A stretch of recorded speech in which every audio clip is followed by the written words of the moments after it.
Assalamualaikum warahmatullahi wabarakatuh. Jumpa kembali di channel IMSO Fisik. Bagaimana kabarnya? Semoga dalam keadaan sehat ya. Baik, kali ini kita akan membahas tentang gerak parabola ya. Nah, gerak parabola adalah gerak kombinasi antara gerak lurus beraturan pada arah sumbu X dan gerak vertikal pada arah sumbu Y. Di mana kita tahu persamaan-persamaan di gerak lurus beraturan ya, di mana X sama dengan V kali T. Hanya ada satu persamaan ya. Kalau di gerak lurus beraturan kan biasanya simbolnya S ya atau R. V di sini adalah kecepatan. T-nya adalah waktu. Kemudian di gerak vertikal ada persamaan VY ya, atau biasanya kita kenal VT ya, sama saja. Cuma karena ini udah sumbu Y, saya sebut VY. VY sama dengan V0Y min G kali T, di mana G adalah percepatan gravitasi.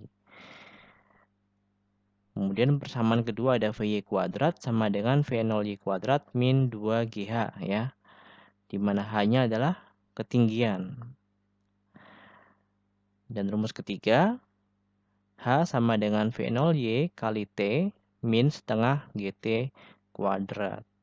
Jadi persamaan ini sebenarnya pengulangan saja di gerak vertikal ya. Tanda negatif ini karena arahnya awalnya adalah menuju atau menjauhi pusat bumi ya, sehingga mengalami perlambatan atau gerak vertikal ke atas ya. Oke, saya contohkan misalkan ada sebuah bola ya. Bola ini akan saya umpan lambung ya, membentuk sudut alfa ya. Kurang lebih jadinya umpan seperti ini. Jadi karena dia itu gerak parabola, kombinasi dari GLB dan gerak vertikal, dan arah geraknya awalnya dia punya kecepatan awal membentuk sudut alfa terhadap bumi ya, atau terhadap tanah ya. Jadi kalau seandainya tidak ada gravitasi mungkin arah bolanya seperti itu, apa namanya, lempeng naik gitu ya. Tapi karena ada gaya gravitasi ya, gaya yang disebabkan gravitasi itu gaya beratnya, sehingga lintasannya melengkung atau parabolik. Kita uraikan nih gerak V0-nya ini ya, yaitu kecepatan awalnya terhadap masing-masing sumbu, yaitu sumbu X dan sumbu Y. Di mana sumbu X-nya saya sebut sebagai V0X ya. Di mana V0X itu akan selalu sama dengan Vx karena kita tahu bahwa gerak lurus beraturan terjadi pada sumbu X.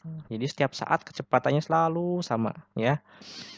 Di mana nilainya nanti adalah V0. V0 tadi berapa nilainya misalkan dikali dengan cos alfa ya. Kalau misalkan V0-nya 100 berarti 100 dikali cos alfa. Alfanya misalkan berapa? 60. Berarti 100 kali cos 60. Cos 60 itu kan setengah ya. Jadi 100 kali setengah, 50 meter per second. Itu kalau arah kecepatan awal pada sumbu X. Dan arah pada sumbu Y, saya sebut penguraiannya disebut kita sebut dengan V0Y ya. Di mana V0Y ini dia berarti lawan dari V0X kan. Kalau ini udah pakai cosinus, berarti ini pakai sinus, oke? V0Y sama dengan V0 sin alfa. Kalau misalkan sinnya sin 60 berarti setengah akar 3. Ke V0-nya 100. Berarti 100 kali setengah akar 3 yaitu 50 akar 3. Kurang lebih seperti itu ya. Penguraian untuk masing-masing sumbu, yaitu di kecepatan awalnya saja gitu ya. Lalu bagaimana kalau seandainya kita ingin mencari waktu untuk sampai di titik tertinggi gitu ya. Misalkan sekarang bolanya ada di sini nih misal. Nah, di titik tertinggi nih atau saya sebut sebagai H maksimum ya. Oke. Sebut sebagai H maksimum.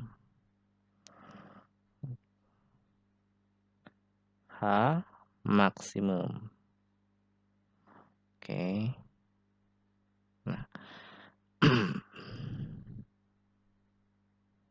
Oke.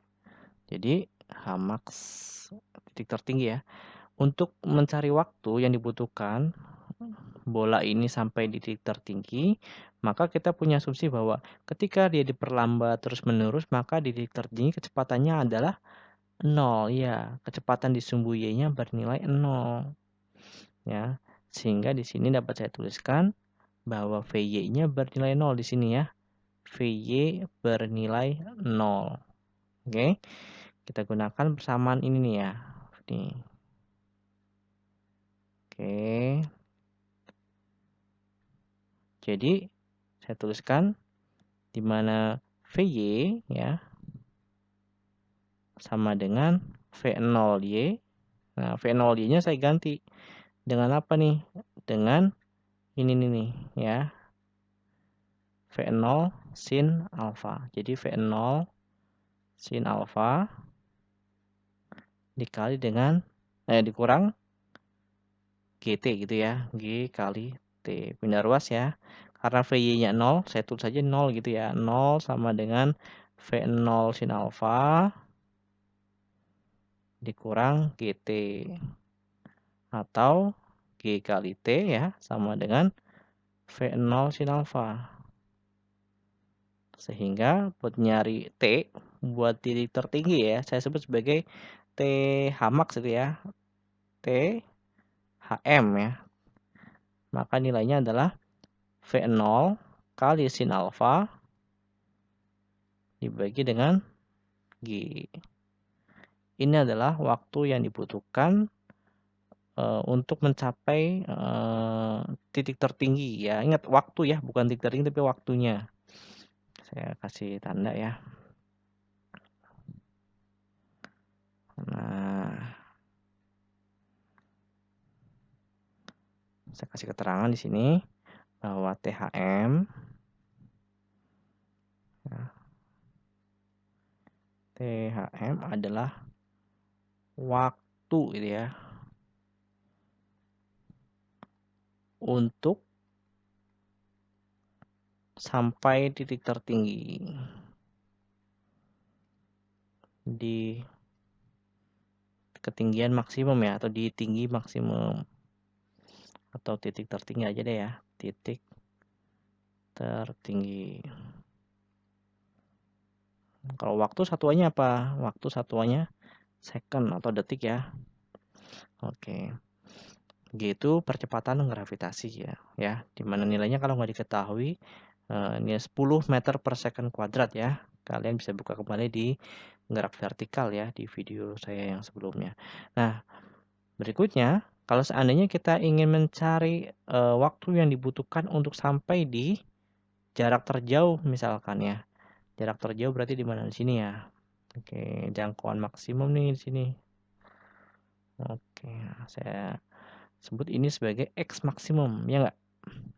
Ini adalah X maksimum. Oke. Saya kasih tanda ya di sini. Apa gitu ya. Ini saya sebut sebagai X maksimum. Maka waktu untuk mencapai jarak terjauh atau X maksimum itu sebenarnya di titik di mana Y-nya 0 ya, atau H-nya 0. Oke. Apabila saya masukkan ke dalam persamaan ini di mana H sini 0 ya, kan nggak punya ketinggian ya titik ini ya. Maka kalau saya masukkan ke sebuah persamaan ya,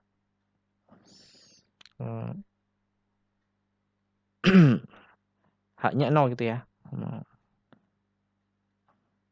persamaannya ini ya, saya gunakan untuk mencari T loh ini ya. Jadi ini H-nya 0 sini, H-nya sama dengan 0. Maka H sama dengan V0Y ya, berarti V0Y-nya kamu ganti juga kan dengan V0 sin alfa ya. V0 sin alfa dikurang setengah GT kuadrat ya enggak? Oh, T-nya hilang nih. Ah, T-nya ada, masih ada. Oke. Hanya 0 berarti tulis 0 sama dengan V0 sin alfa dikali T min setengah GT kuadrat. Pindah ruas. Oh, berarti setengah GT kuadrat sama dengan V0 sin alfa dikali dengan T. Yang bisa coret-coret. Nah, ini kan bisa coret nih ya. Pangkatnya nih hilang, ini T yang sini hilang. Oke, sama-sama ada T-nya kan di ruas kiri dan kanan. Sehingga dapat saya tuliskan menjadi T ya. Untuk sampai titik terjauh saya sebut sebagai TXM gitu ya. TXM sama dengan V0 sin alfa ya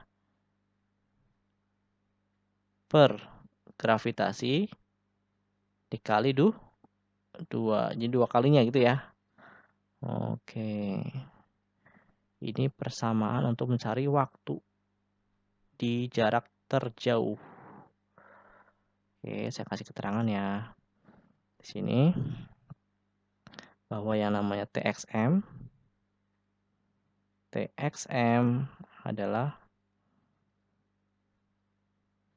waktu untuk sampai jarak terjauh.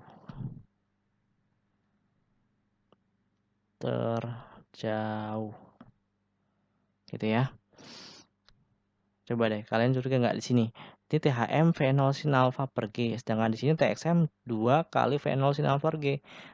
Berarti kalau kita lihat di sini TXM itu 2 kalinya THM ya. Jadi dia itu kayak simetris gitu. Sehingga dapat saya tuliskan bahwa yang namanya TXM ya. TXM adalah 2 kalinya THM gitu ya. Oke. Ngerti nggak tuh? Ya. Oke, kita lanjut di video berikutnya, yaitu akan membahas tentang menentukan titik tertinggi dan menentukan jarak maksimum atau jangkauan maksimum. Terima kasih. Wassalamualaikum warahmatullahi wabarakatuh.